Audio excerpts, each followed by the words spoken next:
बहुत शुक्रिया। तजारती वक्फे के बाद मैं सनम एजाज हालात वाक़ात पे हमारी ख़ास नज़र जेके स्पेशल में और जेके स्पेशल में शाम गए दिल्ली में आला सती इजलास जम्मू कश्मीर से मुतल्लिक मुनक़्क़द हुआ है और ख़बरें यही है कि दिल्ली में वज़ीर दाखिला अमित शाह की सरबराही में जम्मू कश्मीर से मुतल्लिक बुलाए गए आला सती इजलास में जम्मू कश्मीर के आला अफसरान के अलावा लेफ्टिनेंट गवर्नर मनोज सिन्हा ने भी मुलाकात की है और हिस्सा लिया है। और इस मीटिंग के दौरान माना जा रहा है कि जम्मू कश्मीर की मजमूई सूरत-ए-हाल और चीफ इलेक्टोरल ऑफिसर के दिए गए बयान के पस मंज़र की सूरत-ए-हाल पर तबादला ख्याल भी किया गया। बाकी क्या कुछ रहा इस मीटिंग के दौरान ये तो मालूम नहीं हो सका, लेकिन बताया जाता है कि जम्मू कश्मीर की गहराई से सूरत-ए-हाल को समझने के लिए आज शाम गए दिल्ली में ये खास मीटिंग बुलाई गई थी। यह आज शाम की बात है, दिल्ली में मीटिंग ली, लेकिन कल शाम की आपको बात बताते चले। शुरुआत कल शाम से करते हैं। नेशनल कॉन्फ्रेंस के उमर अब्दुल्ला की तरफ से कल शाम को एक बयान जारी होता है। ये बयान एक बमशल से कम नहीं होता है, क्योंकि उमर अब्दुल्ला इस बयान में जम्मू कश्मीर के इंतखाबात से मुतल्लिक बयान जारी करते हुए बताते हैं कि आने वाले इंतखाबात में जम्मू कश्मीर में नेशनल कॉन्फ्रेंस अपने बलबूते पर अलहदा तौर पर सभी की सभी सीटों पर इंतखाबात लड़ेगी। पिछले काफ़ी वक्त से जम्मू कश्मीर, ख़ासतौर पर कश्मीर वादी में अवामी इज़्तिराब या अवामी कैफियत को मद्देनज़र रखते हुए जम्मू कश्मीर की सियासी जमातें आने वाले इंतखाबात एक साथ मिलकर लड़ने की बात करते हुए बता रहे थे कि सबसे बेहतर प्लेटफार्म गुपकार अलायंस है और आने वाले इंतखाबात जब और तब हो, गुपकार अलायंस के बैनर तले सभी जमातें इकट्ठे मिलकर लड़ेंगी, सीट शेयरिंग करके मिलेंगी। और इस सारे मामलात में पिछले काफ़ी दिनों से कई तरह के क्वार्टर्स या कई तरह के हल्के अपनी अपनी तरह से बयानात या ख्याल का इजहार ख्याल भी कर रहे थे। कुछ ये भी बता रहे थे कि ऐसा हो नहीं सकता है, दिल्ली गुपकार अलायंस को आगे कभी चलने नहीं देगी। फिर कभी बातें ये भी आने लगी कि सिर्फ फारूक अब्दुल्ला और महबूबा मुफ्ती सिंसियर है, बाकी दोनों बड़ी जमातों की दूसरी लीडरशिप इस मामले में कहीं भी सिंसियर नज़र नहीं आ रही है। और फिर बीच में ये भी बताया जाने लगा कि उमर अब्दुल्ला तो इस अलायंस के बिल्कुल ख़िलाफ़ है और कई बार कुछ गुपकार अलायंस की मीटिंगों में उमर अब्दुल्ला का ना जाना या वहाँ पर जो उनका रिएक्शन था उस मीटिंग के हवाले से, उस पर भी लोगों में तजब्जुब खड़ा होने लगा। लेकिन कल शाम क्या यूं कहें पिछले काफ़ी दिनों से जो जम्मू कश्मीर की ख़ासतौर पे इलेक्शन कमिश्नर के 25 लाख के वोटरां के बयानात के बाद जो सूरत-ए-हाल बनी, उसके बाद अक्सर लोग यही कहते थे कि अब अगर कश्मीर के सियासतदानों को अपनी दुकान बचानी है तो बिना इत्तेहाद के, बिना गुपकार अलायंस के ये आगे जा ही नहीं सकते हैं। और अगर ऐसी कोई भी आम लोगों के मुताबिक हमाकत हुई तो फिर ये किसी खुदकशी से कम नहीं होगा इन सियासी लीडरान, इन सियासी जमातों के लिए। लेकिन कल शाम उमर अब्दुल्ला के बमशल ने सबको हैरान और परेशान कर दिया। सब लोग अपनी अपनी तरह से इसका रद्द-ए-अमल निकालने लगे। कुछ ये बताने लगे कि फारूक अब्दुल्ला पर जो क्रिकेट स्कैंडल का मामला है उसके पस मंज़र में उमर अब्दुल्ला ने ये सब कुछ किया है क्योंकि दिल्ली का प्रेशर, और उसी दिल्ली के प्रेशर के नीचे उमर अब्दुल्ला ने सरेंडर किया है। ये आम लोगों की बात थी। सोशल मीडिया पे कुछ बताया जाने लगा और कुछ ये भी बताया जाने लगा कि कहीं न कहीं बात दिल्ली की है और यहाँ जहाँ नेशनल कॉन्फ्रेंस और दूसरी जमातें बी टीम, सी टीम की बात किया करे थे, कहीं उमर अब्दुल्ला भी कोई टीम खड़ा तो नहीं कर रही, कोई और टीम तो नहीं बनने वाली है। और फिर कुछ क्वार्टर्स से या नेशनल कॉन्फ्रेंस के करीब हल्कों से बताया जाने लगा कि नहीं, ऐसा नहीं है। ये कुछ लोग हैं नेशनल कॉन्फ्रेंस के अंदर जो अलायंस में इलेक्शन लड़ने के लिए इसलिए खिलाफ है क्योंकि उन्हें मालूम है कि अगर अलायंस से इलेक्शन होता है, मिलकर इलेक्शन लड़ा जाता है तो फिर उनको मैंडेट नहीं मिल सकता है। इसलिए वो फारूक उमर अब्दुल्ला पे ये प्रेशर क्रिएट कर रहे थे और उसी पस मंज़र में चलते चलते उमर अब्दुल्ला ने ये बयान दिया है।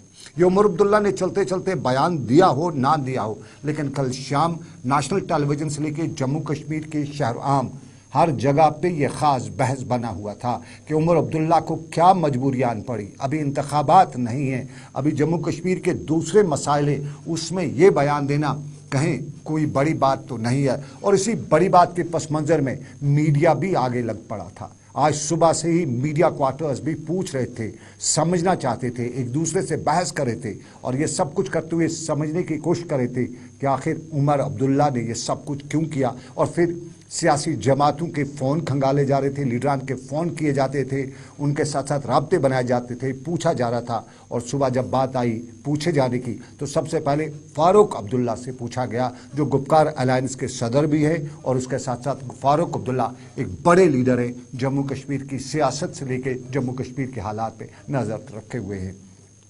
एक तकरीब से उमर अब्दुल्ला जब बाहर निकले, फ़ारूक अब्दुल्ला जब बाहर निकले तो मीडिया ने उनसे पूछा कि कल शाम को ये सब कुछ हुआ, तो इसी पस मंज़र में ज़रा आम भी सुनना चाहते हैं, ख़ास भी सुनना चाहते हैं कि क्या है नेशनल कॉन्फ्रेंस का रद्द-ए-अमल और ये क्या हुआ है, उमर अब्दुल्ला का ये बयान क्या है। तो उमर फ़ारूक अब्दुल्ला का ज़रा जवाब सुन लीजिएगा। उन्होंने इसका जवाब जो दिया वो आपकी नज़र बराह रास्त बिना किसी लेपापोती के। आप तो चाहेंगे ही कि पीएचडी बंद हो जाए, छह दफ्तर कभी बंद नहीं होगा। कल जो रेजोल्यूशन आया है पार्टी तो ठीक है, डेमोक्रेटिक पार्टी है, डेमोक्रेटिक पार्टी रेजोल्यूशन कर सकती है, मगर फाइनल फैसला तो जब इलेक्शन आएगा तब होगा। नाराजगी आपके खिलाफ भी, आप सदर हैं, अपनी पार्टी कह रही है हमारे खिलाफ बयानात आ रहे हैं, जिंगल्स हमारे। सुनिए, जी खिलाफ बयान आएंगे, बर्दाश्त का मादा पैदा करने की कोशिश कीजिए। अगर आप बर्दाश्त का मादा पैदा नहीं कर सकते, आप लोगों के लिए कुछ भी नहीं कर सकते। दो चीजें याद रखिएगा सबके लिए जी, एक बर्दाश्त, दूसरा सब्र, और तीसरा अपने आप को कुर्बान करने के लिए तैयार रखिए। उमर साहब से क्या फिर उमर साहब को क्या नसीहत करेंगे? उमर साहब, मैं उमर साहब से कोई नसीहत नहीं कर सकता, उमर साहब खुद समझते हैं क्या करना। अपनी पार्टी के लोग, आपके अपनी पार्टी के ही लोग कह रहे हैं कि आप सदर हैं पीएचडी अरे भाई, सवाल इस बात का है, मैंने आपसे कहा जी, इस चीज का फैसला होगा जब इलेक्शन आएंगे। अभी से आप लोग फैसला करने लगे हैं, कैसे होगा। फ़ारूक अब्दुल्ला श्रीनगर में मीडिया से बात कर रहे थे और सुना आपने उनके बकौल, आप तो चाहते हैं कि पीएचडी बंद हो जाए। अब यहाँ पे सवाल ये है कि कौन चाहता है। अगर उमर अब्दुल्ला का कल का बयान पीएचडी बंद कराने के लिए नहीं है तो फिर क्या है। और फिर जब ये पूछा गया कि उमर अब्दुल्ला को क्या बताएंगे तो फ़ारूक अब्दुल्ला का ये कहना कि मैं उमर अब्दुल्ला को कुछ बता नहीं सकता हूँ। और सब्र, तलकीन वगैरह जो है, सबक पढ़ाने की जो फ़ारूक अब्दुल्ला ने बात की, साफ जाहिर है कहीं न कहीं कुछ बातें निकल के सामने आ रही हैं। और इसी पस मंज़र में उमर अब्दुल्ला का ना कोई ट्वीट आया, ना बयान आया, ना उमर अब्दुल्ला कहीं मीडिया के सामने आए। पूछा जाना था उनसे कि आखिर वजह क्या है। कई नेशनल कॉन्फ्रेंस के कई लीडरान से बात की गई, पूछा गया उनसे, सब ने कहा कि नहीं, इस मुद्दे पे हम बात नहीं कर रहे हैं। लेकिन कल शाम को जब उमर अब्दुल्ला का ये बयान आया तो अपोजिशन में ना सही लेकिन गुपकार अलायंस के दूसरे जोड़ीदार यानी पीडीपी की महबूबा मुफ्ती का ट्वीट भी आया और महबूबा मुफ्ती के सोशल मीडिया पर चले उस बयान के पस मंजर में ये बताया गया कि इंतखाबात अलग मामला है, पीएचडी अलग मामला है। पीएचडी एक बड़े काज के लिए है और इंतखाबात अलग है और अभी इंतखाबात की बात नहीं है, इसलिए इंतखाबात पर कुछ बात नहीं की जा सकती है। ये महबूबा मुफ्ती ने हमें भी बताया, ये महबूबा मुफ्ती ने सोशल मीडिया पर भी बात इस हवाले से की। लेकिन सियासी जमातों का पस मंजर या पारा चढ़ा हुआ था और आम लोग भी इस पारे में कहीं न कहीं लुढ़कते ही नजर आ रहे थे। सब यही समझने की कोशिश कर रहे थे कि आखिर तार कहाँ से है इस सारे मामलात के, आने वाली सियासत कहाँ से कहाँ की तरफ जाएगी, ये भी लोग समझना चाहते थे। हमसे भी पूछा जा रहा था और हम चुप थे, खामोश थे, क्योंकि हमें ज़्यादा कुछ मालूम नहीं था। मालूम करने की कोशिश कर रहे थे लेकिन मालूम हो नहीं रहा था कि कहाँ से कहाँ तार जुड़े हैं। और यही मामला फिर आज हम लोग मीडिया के लोगों ने दूसरे लीडरान से भी उठाया और बारी थी गुपकार अलायंस के तर्जुमान आला मोहम्मद यूसुफ तारिगामी की।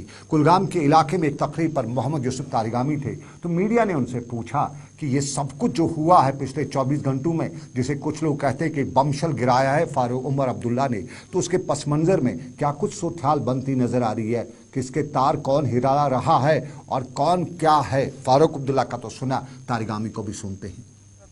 महदूद नहीं है, लिमिटेड नहीं है इलेक्टोरल प्रोसेस तक। और हमारा ये मानना है कि हर पार्टी को, चूँकि हमारा जो ये जो इतिहाद है ये एक ब्रॉडर अलायंस है मुख्तलिफ पॉलिटिकल पार्टीज़ की, मर्जर नहीं हुआ है। लाजमी तौर पर हर पार्टी के अपना अपना इंटरप्रिटेशन होगी या अपने अपने मुद्दे भी होंगे, लेकिन जहाँ तक एक एजेंडे का ताल्लुक है, जम्मू कश्मीर के राइटर्स का ताल्लुक है, उनकी बहाली के लिए हम सब मुत्तफिक हैं और फारूक साहब की रहनुमाई में ही ये अलायंस काम कर रहा है और हमें उम्मीद है कि हम और मोहम्मद यूसुफ तारिगामी बता रहे हैं कि हर जमात की अपनी अपनी इंटरप्रिटेशन होगी, लेकिन आम लोग पूछ रहे थे कि हर जमात की अपनी अपनी दुकान तो नहीं होगी या दुकानों का सौदा अलग अलग तरीके का तो नहीं होगा, ये भी पूछा जा रहा था। और इसी सारे पस मंज़र में सियासी जमात का बयान था और सियासी जमातों से पूछना भी था, रद्द-अमल जानना भी था। तो PDP का कल शाम को जो बयान आया था उसी पस मंज़र में आज भी मीडिया ने PDP लीडरान से बात की। दूसरी लाइन के अक्सर लीडरान ने आज सभी जमातों के लगभग इस मुद्दे पे कोई बात नहीं की, लेकिन सुहेल बुखारी तर्जमान थे PDP के, तो उनसे भी बात हुई, उनसे पूछा जाने लगा। लाल चौक के इलाके में मिले तो पूछा कि ये सब कुछ जो है इसके पस मंज़र में क्या है PDP का बयान, क्योंकि नेशनल कॉन्फ्रेंस की एक बड़ी ताकत जो है, बड़े लोग जो हैं वो ये बता रहे हैं कि PDP का तो पता ही गायब हो गया। इस सारे के पस मंज़र में क्या आपकी जमात का पता गायब करने के लिए अलोन इलेक्शन लड़े जा रहे हैं या सब कुछ और है? तो सुहेल बुखारी का जवाब, PAGD का सवाल है तो उसमें जितने भी कॉन्स्टिट्यूएंट्स हैं उन सब ने जम्मू कश्मीर के मजलूम आवाम के इज़्ज़त नफ्स, उनके हुकूक के लिए जद्दोजहद करने का फ़ैसला लिया और इसके लिए उन्होंने अपनी ज़ाती जो पॉलिटिकल डिफरेंसेस हैं उनको बालाए ताक रख के एक होने का फ़ैसला किया, क्योंकि आवाम भी यही चाहती थी। और एक स्ट्रॉन्ग एडवर्सरी के फेस में सिवाय इसके कि हम सब साथ होके यकजा होके यहाँ के आवाम की इज़्ज़त नफ्स और हुकूक की लड़ाई लड़ें और कोई चारा नहीं है। तो PAGD उसी तनाजुर में कंसीव भी की गई और बनी भी है। रहा सवाल किसी एक कॉन्स्टिट्यूएंट को अगर इलेक्टोरल अलायंस से कोई रिजर्वेशन है तो उसमें कोई बड़ी परेशानी की बात नहीं है, उसका कोई भी इम्पैक्ट PAGD की यूनिटी पे नहीं पड़ेगा और जिस लार्जर कॉज के लिए PAGD बनी है। सुहेल बुखारी, और ये कश्मीर है, यहाँ के सियासतदान, यहाँ के लीडरान का वक़्त के साथ बदलना पुरानी कहावत है। और कुछ लोग सोशल मीडिया को अगर खंगाल के देखें तो यही मालूम होता है कि पिछले 18 घंटों से जम्मू कश्मीर की सियासी लीडरान को बहुत कुछ सुनना पड़ रहा है सोशल मीडिया पे। बहुत से लोग मुंह पे तो कुछ नहीं बता रहे हैं, लेकिन सोशल मीडिया पे अपना गुबार निकालते हुए इल्ज़ामात के साथ साथ बहुत से अलकाबात से भी नवाजते हैं। और पिछले 24 घंटों में अक्सर लोग ये भी बता रहे हैं कि फारूक अब्दुल्ला ने 1996 में, उस वक्त जब मुल्क के वज़ीर-ए-आज़म ने बताया था कि शॉर्ट ऑफ आज़ादी everything is possible in Kashmir, तब भी मामला हाथ से छोड़ दिया। आज भी कहें नेशनल कॉन्फ्रेंस वही सियासत तो नहीं कर रही है। 96 से लेकर आज तक दरियाई जहलम से बहुत पानी बह चुका है और इसी पानी में कश्मीरियों के अरमान भी बहुत बहे हैं। लेकिन आज भी कश्मीरी कहता है कि कहीं न कहीं किसी लीडर की ज़रूरत है। और इन्हीं लीडरान में से मुज़फ़्फ़र अहमद शाह भी साबिक़ा वज़ीर-ए-आला जी अमित शाह के फर्जंद हैं और अवामी नेशनल कॉन्फ्रेंस को लीड भी करते हैं। मुज़फ़्फ़र अहमद शाह पिछले नहीं बल्कि बहुत पहले से ही कश्मीर के अवाम और कश्मीरियों के हकूक़ की बात करते हुए फ्रंट लाइन पे आते हैं और नेशनल कॉन्फ्रेंस जिनके साथ उनका अपना रिश्ता भी है, फारूक अब्दुल्ला के मामे, उनके खिलाफ भी खड़ा होते हैं। और कहीं कहा जाता है कि सच की बात अगर कोई कश्मीर में शौकत करता है तो मुज़फ़्फ़र अहमद शाह करता है। आज इस मुद्दे पर भी उन्होंने मीडिया से बात की और मीडिया ने जब उनसे पूछा, लहजा तलख़ ही था और तलख़ लहजे में बता तो नहीं सके लेकिन बात बता ही गए और बताते बताते ये बता दिया कि कौन होता है जो इस गुपकार अलायंस को रोंद सकता है। कि एक प्रोविंशियल विंग ने उन्होंने कुछ अपनी पार्टी का सामने लाया मामला, वो उनका इशू है। कुछ खदशात उनने कुछ जाहिर किए, that is their internal matter. उसमें PAGD का उन्होंने जिक्र किया। आपको यह भी ध्यान में रखना चाहिए, जो ये सब लोग ये बात करते हैं कि भाई PAGD बनी है for restoration of 370 and 35A। Elections का उसके साथ कोई ताल्लुक ही नहीं है। हां, पीछे जब DDC का टाइम आया, उस वक्त के जो हालात बने, सब पार्टीज मजबूर हो गई कि नहीं, पब्लिक की आवाज है कि आपको इकट्ठे लड़ना है, लड़ गए। कल को दोबारा इलेक्शंस आएंगे। मुजफ्फर अहमद शाह अवामी नेशनल कॉन्फ्रेंस के स्टालवार्ट लीडर और बताएं कुछ तो मजबूरियां रही होंगी, कोई यूं बेवफा नहीं होता। ये शेर आज शहर में अक्सर लोग गुनगुनाते ही रहते। ये मजबूरियां क्या है ये पता तो नहीं चला, लेकिन मामला कश्मीर का, सियासत का और सियासी फुकदान में सियासी लीडरान का। और इन्हीं सियासी लीडरान में संजय सराफ लोक जनशक्ति पार्टी के और कश्मीर की पंडित कम्युनिटी को रिप्रेजेंट करते हैं। और यूजुअली संजय सराफ के बारे में कहा जाता है कि वो कश्मीरियों के सेंटिमेंट्स को रिप्रेजेंट करते हैं। आज गुस्से में थे और गुस्से में फारूक अब्दुल्ला से लेके उमर अब्दुल्ला और नेशनल कॉन्फ्रेंस के तय सलवाते ना ही सही लेकिन अलकाबात नवाजते हुए देखे गए। और श्रीनगर में अपनी प्रेस कॉन्फ्रेंस में संजय सराफ ने सीधा सवाल कर बैठा कि बाप बेटे में जब तजाद तो आवाम का क्या हाल होगा। जरा संजय को ही सुनते हैं। कल तो उमर साहब ने जो उनका आज की डेट में तो वर्किंग प्रेसिडेंट वही है, उन्होंने तो क्लियर कट बोला कि हम लोग अलग अलग लड़ेंगे। तो पीएचडी की तो बात है। अब फारूक साहब तो फिर क्या, पहले वो बाप बेटा आपस में फाइनल तो करे कौन सही है कौन गलत है। अभी का तो है, कल का भी तो उसका बयान है। तो पहले वो बाप बेटे क्लियर करे आपस में, उसकी बात है। बाकी रही 25 लाख वोटर की बात है, constitution of India clear cut में ये दे रहा है, चाहे वो आर्टिकल 51 हो या 53 हो, 57 जो आर्टिकल हमारा जम्मू एंड कश्मीर का election commission of Jammu Kashmir था, उसको अगर हम लोग ले लेते हैं तो दैट वाज कंप्लीटली सेपरेट। लेकिन जब यूटी बनने के बाद आर्टिकल 51 और 53 क्लियर कट में ये दे रहा है कि हमारे यहाँ पर जो जहां पर रहता है, परमानेंटली रहता है, रेजिडेंट्स जो डोमिसाइल ऑफ जम्मू कश्मीर है, we are part and parcel of that, they are allowed to vote. 25 lakh की जो बात कर रहे हैं, जिस पर ये नॉन इशू को इशू उठा रहे हैं, कौन कश्मीर में कश्मीरी, हम लोग खुद जाकर वोट।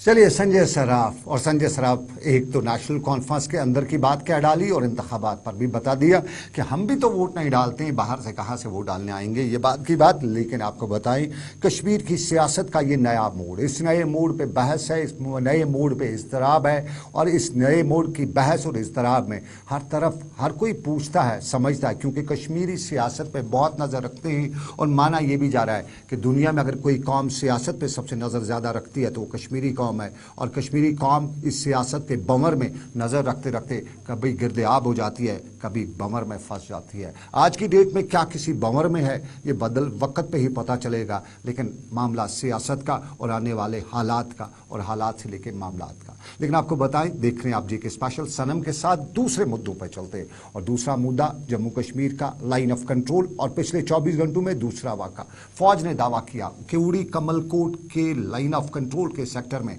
दौरान शब दरअंदाजी की कोशिश के दौरान गोलीबारी का तबादला हुआ। और उड़ी में हुए इस गोलीबारी के दौरान 3 मिलिटेंट जो हैं वो मारे गए हैं। फौज ने बताया कि ये दरअंदाजी का वाक़ा दौरान शब पेश आया और मदिया नाइक पोस्ट के नज़दीक जब मुश्तबा हरकत देखी गई, ललकारा गया, फिर उसके बाद गोलीबारी हुई। और इस गोलीबारी में 3 मिलिटेंट जो पाकिस्तान से इस तरफ आने की कोशिश कर रहे थे वो मारे गए हैं और उनकी लाशें भी बरामद की गई हैं। आपको बताएं, लाइन ऑफ कंट्रोल में पिछले 24 घंटों में ये दूसरी इन्फिल्ट्रेशन की कोशिश है। और कल ही फौज ने बताया था कि जम्मू के राजौरी सेक्टर में भी उन्होंने दरअंदाजी की कोशिश को नाकाम बनाया है। और ये पिछले 24 घंटों में दूसरा वाक़ा है, दरअंदाजी का वाक़ा। लेकिन आपको अब नाजरीन दूसरा मामला दिखाते हैं। और ये मामला है पिछले 24 घंटों का।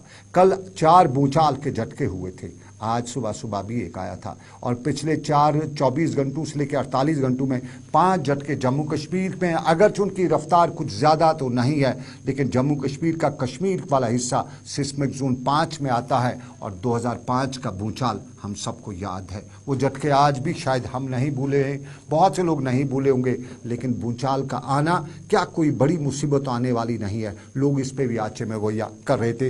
लेकिन कल की बात करें, कल जुम्मे का दिन है। और जुम्मे के दिन पे श्रीनगर की जामिया मस्जिद में माजी में मीरवाइज कश्मीर मौलवी मोहम्मद उमर फारूक खुतबा जुमा अदा किया करते थे। लेकिन 5 अगस्त 2019 के बाद उनकी जमात इंजमन औकाफ जामिया मस्जिद बता रही है कि उन्हें जुम्मे की नमाज की इजाज़त नहीं दी गई। उन्हें 5 अगस्त 2019 के बाद घर में नज़रबंद रखा गया।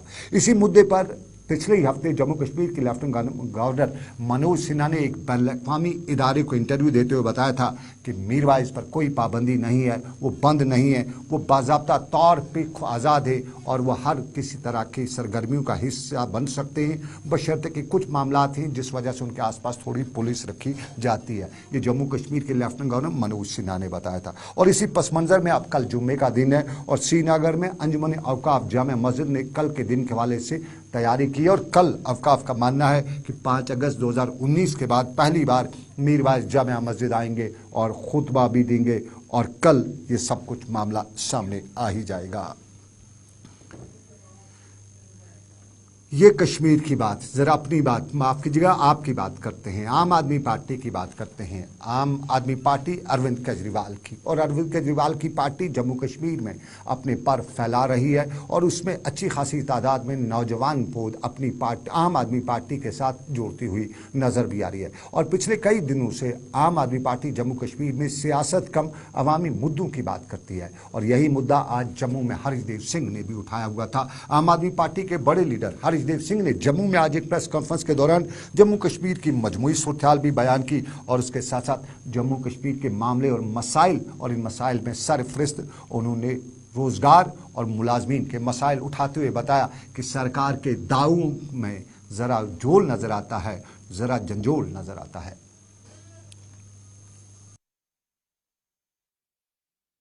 बुनियादी सुविधाओं से वंचित रखा जा रहा है,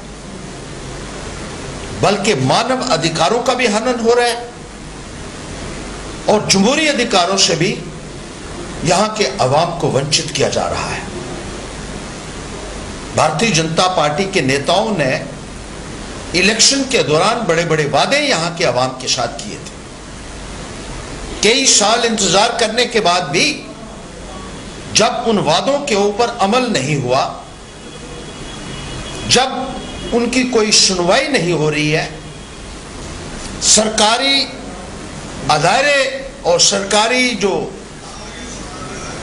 अधिकारी हैं वो भी उनकी बात सुनने के लिए तैयार नहीं है, तो लोगों ने डेमोक्रेटिक एक जो रास्ता है कि अपनी बात प्रदर्शन के माध्यम से करें, धरने के माध्यम से करें, उसके ऊपर। चलिए, हरीशदेव सिंह बता रहे हैं कि अगर सब कुछ सही हो रहा होता तो फिर मुजाहिरे रोज के क्यों होते।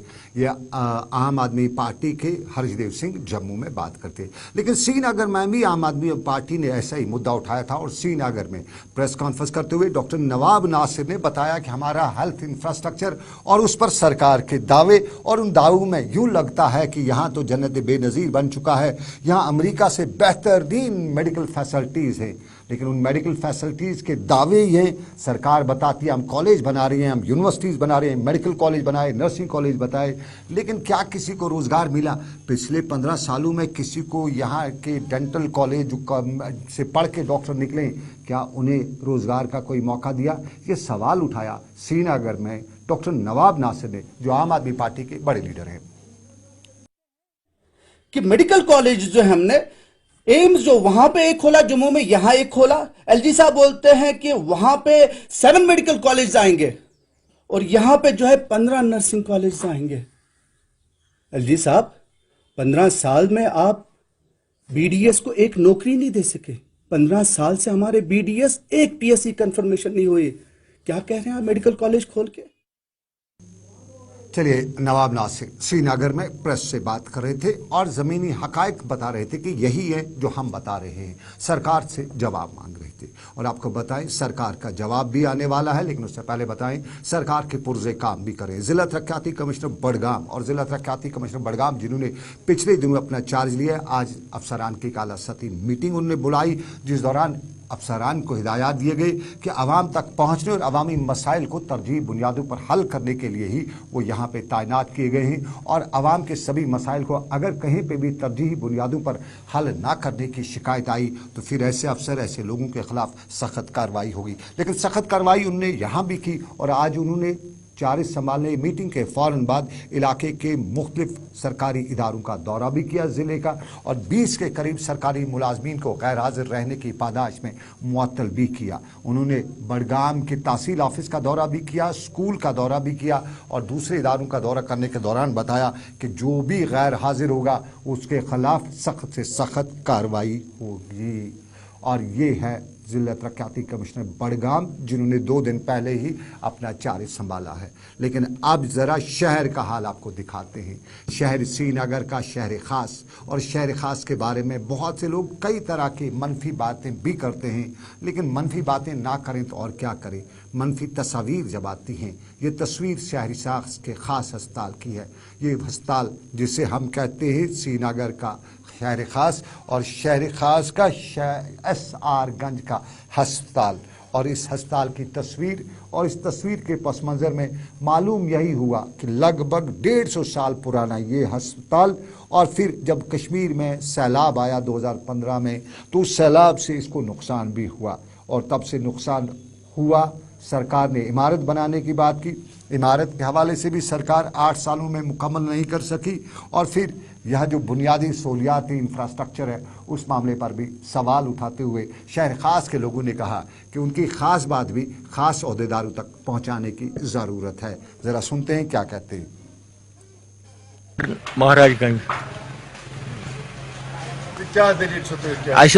हस्पताल 133 वरी गम महाराजा रणबीर सिंह बनोमुत यथ गो सहलाब सह क्रैक पत बनो सरकार नो आज गई 8 वरी इथे कन थो ढांचे खड़ा अत बनावान वह कह अत गसान गलत कामें खतर।